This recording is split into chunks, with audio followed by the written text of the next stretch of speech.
The door hit the floor before Maya could scream. 3 men in black suits walked into her apartment at 2 in the morning, and the one in front didn't even look at her face. He looked at a number on a tablet. Then he looked at her like those two things were the same. Zara Cross, he said. She backed against the wall. What is this? Who sent you? He set the tablet down on her kitchen table. On the screen was a document. Her father's name, a debt figure with too many zeros. And at the bottom, a single line that made her knees go weak. Asset transfer. Approved. Your father borrowed from people who don't negotiate, the man said. He's gone. The debt transfers to next of kin. That's you. I don't have that kind of money. We know, he said. That's why we're not asking for money. They gave her 4 minutes to take what she could carry. She grabbed her phone, a jacket, and a photograph of her mother. They took the phone at the door. That was the last night Zara Cross existed on any record that mattered. 16 hours later she was on a private flight she didn't board by choice, somewhere over the Pacific, sitting in a cream leather seat with her wrists unbound but her entire life locked behind her. A woman across the aisle handed her a black dress in a garment bag and said in careful English, "You will need this when we land." Land where? Zara asked. The woman didn't answer. Seoul came up through the clouds like something from a dream she hadn't earned. Glass towers and river light and a skyline so clean it almost looked forgiving. She pressed her forehead against the window and told herself to think. Her father was gone. Her apartment was gone. Her phone was gone. But she was still breathing, and as long as she was breathing she was still dangerous to someone. They drove her to a building that had no signage. A man in a gray suit met her at the underground entrance and walked her through hallways that smelled like money and erasure. He stopped in front of a pair of tall doors and turned to her. "You will meet him now," he said. "Meet who?" The doors opened. The room was white and dark except for the city glowing through floor-to-ceiling glass. A man stood with his back to her, jacket off, sleeves rolled, looking out at Seoul like he owned it. Because he did. Kong Ji-ho. She didn't know his name yet but she could feel the weight of him from across the room. The kind of stillness that only belongs to people who've never had to rush for anything. He turned around and looked at her without any of the things she expected. Not hunger. Not cruelty. Not even curiosity. What she saw was worse. He looked tired. And sorry. "Miss Cross," he said. "Don't call me that." Something moved behind his eyes. "What should I call you?" "Nothing. Because this isn't happening." He was quiet for a long moment. Then he walked to the table and poured 2 glasses of water and set one in front of her like that was a normal thing to do. "I didn't arrange this," he said. "I want you to know that. Then send me home." "I can't. Can't or won't." He looked at her directly. "My uncle runs the network that brought you here. I run the company above it. Those 2 things are not as separate as I'd like them to be. If I send you back tonight, he will interpret that as a problem. And when my uncle identifies a problem, people disappear." Zara picked up the glass and drank because her throat was sand. "So what am I? A trophy? On paper," he said quietly, "you're my wife." The word landed like a stone dropped from a high place. She laughed. Not because it was funny. Because it was the only thing her body could do that wasn't collapse. "I have conditions," she said. He blinked. Clearly not what he expected. "You have conditions. I'm not a document. I'm not an asset transfer. I am a person standing in your living room who was taken from her life in the middle of the night, and if you have any actual humanity underneath whatever this is, you will hear my conditions before you say another word." The silence stretched between them. Then he pulled out the chair across from him and sat down and folded his hands on the table. "I'm listening," he said.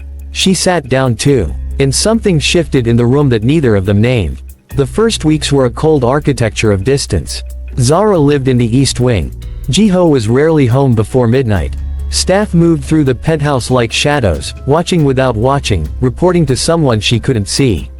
She found the first camera on day 3, embedded in the smoke detector above the kitchen island.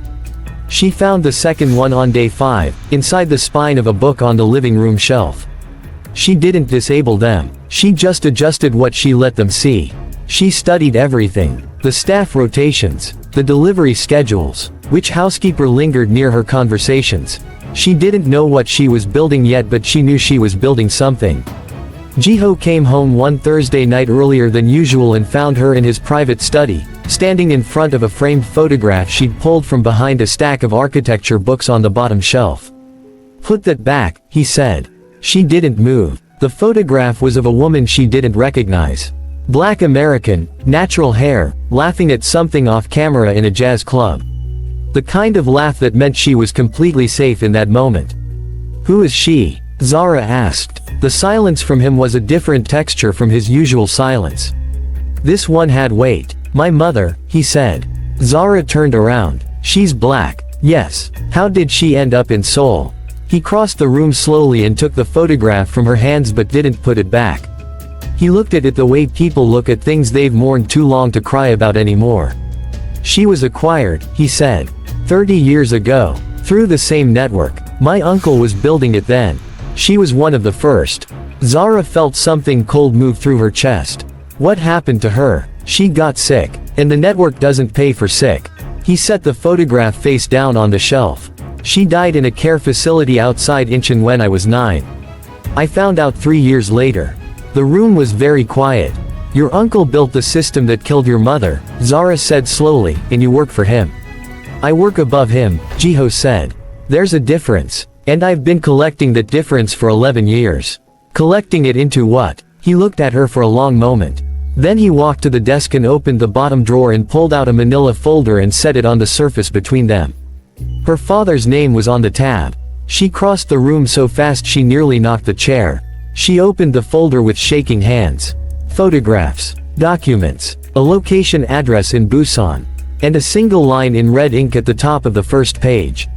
"Alive. In custody. Leverage asset." "He's alive," she whispered.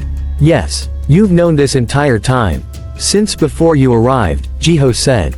"My uncle keeps leverage assets as insurance. Your father saw something he wasn't supposed to see in Atlanta. Financial records that connect the network to 3 American real estate firms. He didn't disappear because of a debt. He disappeared because of what he knew." Zara pressed both palms flat on the desk to keep herself standing. Every assumption she'd built the last weeks cracked open and reformed into something sharper. "What do you want from me?" she asked. "The same thing you want," he said. "To end this. I have access to the company infrastructure. I have 11 years of documentation. What I don't have is someone inside this household who Sok doesn't suspect. Someone he already thinks he controls." He paused. "Someone who has nothing left to lose." She looked up at him. He looked back at her without flinching.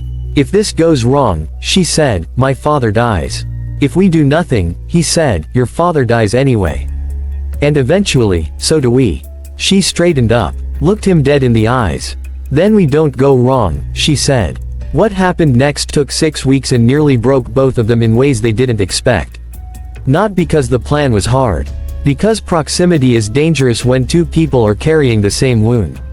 It started small. A hand steadied against a doorframe during a tense moment. A cup of tea left outside her door at midnight with no note. A conversation that started about documents and ended 2 hours later about their mothers. The kind of slow erosion that no one plans and no one can stop once it starts. She still hadn't decided what she felt when everything collapsed. The accountant's name was Mr. Shin. 60 years old, silver hair, kind eyes, 12 years loyal to Jiho. He was the one who'd been helping them compile the evidence file. He was also, they found out too late, the one who'd been reporting every move to Sok since the beginning. Jiho lost his system access on a Tuesday morning. By Tuesday afternoon Sok's men arrived at the penthouse and informed Zara, very politely, that her arrangement was being reviewed. Her father's location in Busan had already changed. Jiho called her from a blocked number that night. "He moved your father," she said before he could speak. "I know. Zara." His voice was different. She'd never heard it stripped down like that. "I'm sorry. I trusted the wrong person." "Stop," she said. "Stop apologizing and listen to me." "Listen to what?" "It's gone. Everything we." Jiho. Her voice was steady in a way that surprised even her. "I mailed a package to a journalist in Atlanta 3 weeks ago. Physical copies. Account numbers, transaction records, names, dates. I memorized what I needed and I mailed it the night I realized Shin was watching my hands when I handled the folders." Silence on the line. The story publishes in 48 hours unless I make a call, she said. I'm going to walk into your uncle's office tomorrow morning. Alone. Zara, absolutely not. I'm not asking, she said quietly. She walked into Kong Sok's office the next morning in a gray dress with her hands steady and her eyes clear. He sat behind a desk the size of a small country and looked at her the way powerful men look at things they believe they own. You're a long way from Atlanta, he said. Yes, she said. And you're 48 hours from being on the front page of every major newspaper in 2 countries. But I think you already know that. The room changed. She told him exactly what she'd sent, exactly where it was going, and exactly what stopped it. His father's location returned within 40 minutes. Jiho's access was restored by evening. Sok sat very still through all of it and said almost nothing, because there was nothing to say. She had built the cage while he thought he was building hers. Jiho was standing in the penthouse when she got back. He looked at her for a long time without speaking. You did that weeks ago, he finally said. Before we even had everything. I did it the night I understood who your uncle was, she said. I wasn't going to wait until I needed it. He crossed the room and stood in front of her, and for a moment neither of them moved. What do you want to do now? He asked. She looked out at the Seoul skyline. The same view from the same window where this had all started. Everything was different. She was different. I want to see my father, she said. And after that, I haven't decided yet. But I'm deciding for myself this time. He nodded. And then very quietly he said, I'd like to be around while you figure it out. She didn't answer right away. But she didn't move away either. Her father landed 2 days later.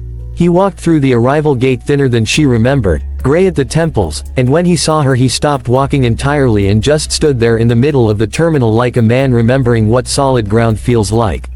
She walked to him. He held her like he was afraid she'd disappear. I'm here, she said. I'm okay. How? He managed. She pulled back and looked at him. Then she looked across the terminal to where Jiho stood at a respectful distance, watching. It's a long story, she said. But I won, Daddy. We won. Sok was indicted 6 weeks later. The Kong group passed to Jiho on terms that were entirely his own. And somewhere in a Seoul penthouse with too many windows and a photograph back up on the shelf, a woman from Atlanta who had been sold, transferred, surveilled, threatened, and underestimated stood in her own kitchen making coffee at 7 in the morning like it was the most natural thing in the world. Because it was. But Sok had a son. And he'd just started asking questions about the woman who destroyed his father.